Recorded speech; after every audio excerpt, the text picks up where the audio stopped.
안녕하세요. 김태훈의 현명한 투자자 방송 시작하겠습니다. 오늘은 DXNVX, 이거 줄여서 뭐 DXVX라고 이제 부르는데요. 이 업체에 대해 좀 말씀을 드리겠습니다. 이 업체는 옛날에 2020년대만 해도 캔서럽이라고 불렸습니다. 근데 이 업체도 바이오 쪽 신약 개발하는 회사였는데 자금 부족으로 이제 어렵게 그때 이제 거의 퇴출 직전까지 갔었죠. 그랬는데 이 회사를 임종윤 대표 중 한미약품의 첫째 아들인가 하시는 분인데 이 한미 사이언스 주식을 담보로 해가지고 돈을 받아서 이 회사를 샀습니다. 사가지고 이제 이름을 DXVX로 이제 사명을 변경을 한 거죠. 그래서 이제 코리그룹의 인원이 됐는데 이 회사는 기본적으로 이제 신약 개발하는 회사고 또 디지털 헬스케어 쪽으로 사업을 하고 있는 회사이기도 합니다. 기본적으로 이 회사는 진단 기술을 갖고 있습니다. 그 진단이라는 게 유전체 진단 기술로서 다양한 질병들의 가능성, 감염될 수 가능성이나 이런 것들을 분석을 해서 그 사람의 체질에 맞게 의료 서비스를 해줄 수 있는 이러한 진단을 해주는 것이고, 그리고 또 이 진단에서 이 사람이 어떤 취약성이 있는 체질을 갖고 있다 하면 거기에 맞는 예방의학들, 그런 마이크로바이옴을 기반으로 한 치료 보조제나 뉴트리션 제품들을 개발해서 이제 공급을 하는 것이고, 여기 외에도 이제 기본적인 신약 개발, 마이크로옴 기반의 신약 개발을 하는 기술을 갖고 있고요. 그리고 지금 현재 돈이 되고 있는 건 디지털 헬스케어 서비스로 이쪽에서 돈이 되고 있는 겁니다. 그래서 이 회사의 파이프라인은 이 회사 외부의 협력업체들이 하고 있는 항암 백신이나 안구 건조증 치료제들은 그 나름대로 임상을 진행하고 있고, 자체 신약 파이프라인으로 마이크로옴 기반의 질환 치료 보조제 같은 것들, 이런 건강 기능식품으로 개발될 수 있겠죠. 그다음에 맞춤형 항암 백신 해가지고 앞에서 봤던 유전체를 분석을 해서 그 사람에게 맞는 항암 백신을 자체적으로 개발하는 그런 것을 사업을 하고 있고, 그 외에도 이제 항암 항체 신약도 하고 있고, 요즘 시장에서 핫한 경구용 비만 치료제도 이제 전임상과 임상을 진행하려고 하고 있습니다. 이 경구용 비만 치료제는 연구 단계에서 봤을 때 파이프라인 가장 초반에, 그러니까 전임상 정도밖에 돼 있지는 않죠. 하지만 이게 갖고 있는 이 GLP-1이라는 신약 후보 물질이 다른 거대 제약사에서도 연구하고 있는 물질이라 이게 좀 하여튼 시장에서 굉장히 핫한 소재이기도 합니다. 자, 그리고 임종윤 회장의 이 코리그룹이라는 게, 이거는 이제 한미 사이언스, 한미 약품과는 별도의 회사로 홍콩에 소재하고 있고, 이게 디지털 헬스케어 쪽을 주력으로 하고 있는 회사입니다. 주로 이제 이 진단을 통해서 이 다양한 사람들한테 이런 어떠한 검진 서비스를 해주고, 그리고 항암 바이옴을 통해서 어떠한 치료할 수 있는 방법을 제시해주거나 하여튼 이런 디지털 헬스케어 쪽 서비스를 하고 있는 회사고, 실제 매출도 꽤 되는 걸로 알려져 있습니다. 그래서 지금 코리그룹은 그렇게 돼 있고, 이 DXVX라는 이 회사는 1분기 때만 해도 헬스케어 쪽에서 내수, 우리 국내 시장에서 전체 매출의 86% 정도 발생시키고 있고, 뭐 의료 진단이나 또 헬스케어 수출 쪽에서도 한 8.5% 정도 매출을 일으키고 있습니다. 그래서 지금 전체적으로 봤을 때 올 1분기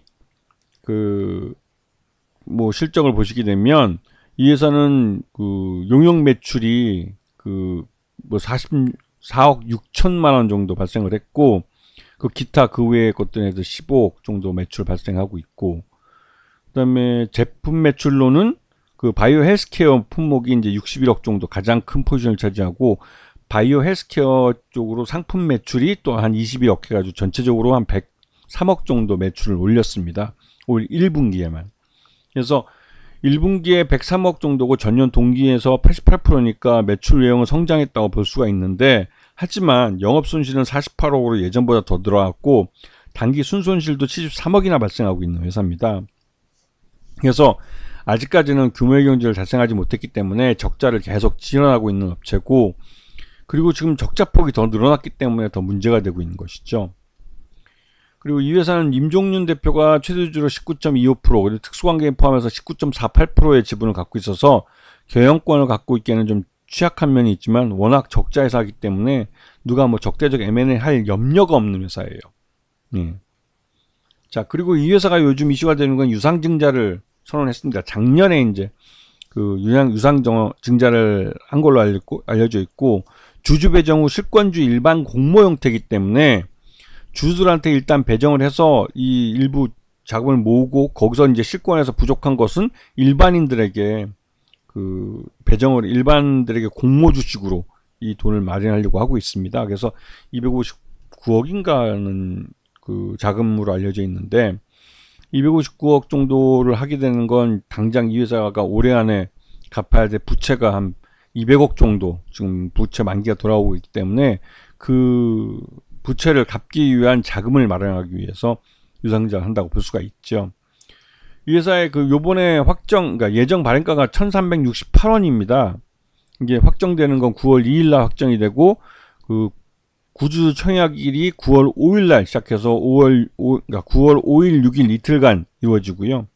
그리고 나서 이제 나머지는 이제 유진투자증권에서 일반 공모를 실시하게 됩니다. 그래서 이제 그 259억이라는 자금을 다 마련하려고 하고 있고, 실제로 얼마만큼 이 청약에 뭐 참여할지는 아직 불확실한 측면이 있죠.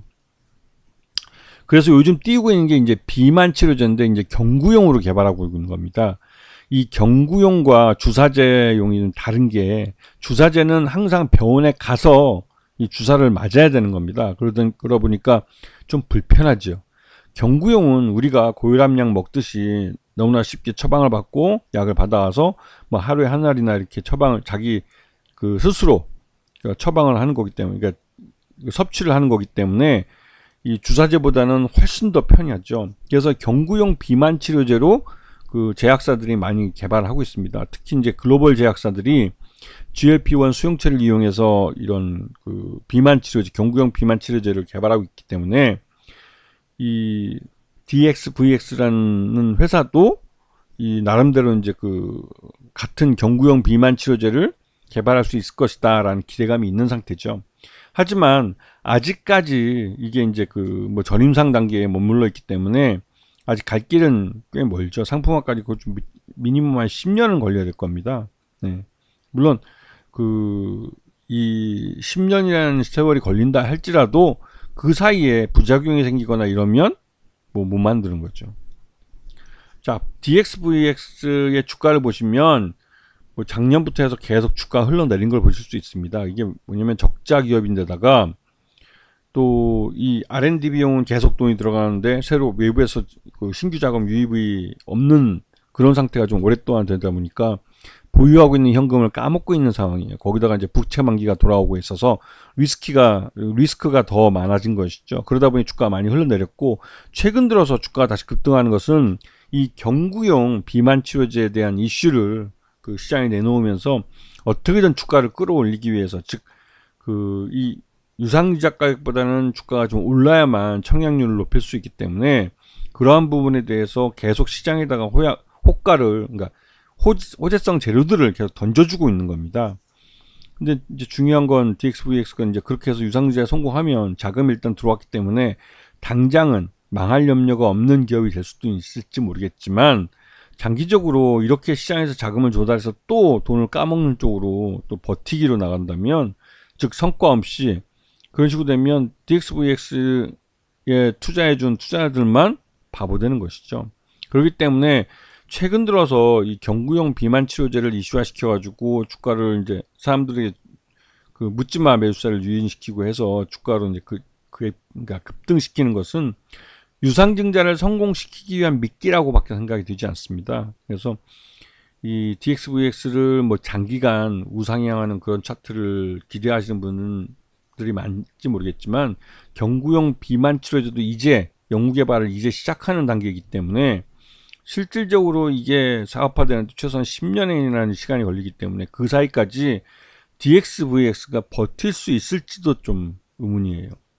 그렇기 때문에 지금 현재 뭐 상한가를 2번 쳤다 뭐 이렇게 해서 이게 주가가 급등한다고 해서 이게 지금 당장 돈을 벌어서 주가가 급등한 것이 아니라 그 유상증자를 성공시키기 위해서 주가를 끌어당길 수 있는, 그러니까 주가를 끌어올릴 수 있는 이 호재성 재료들만 지금 노출시키는 것이라 좀 한계가 있는 그런 모습이기도 하죠.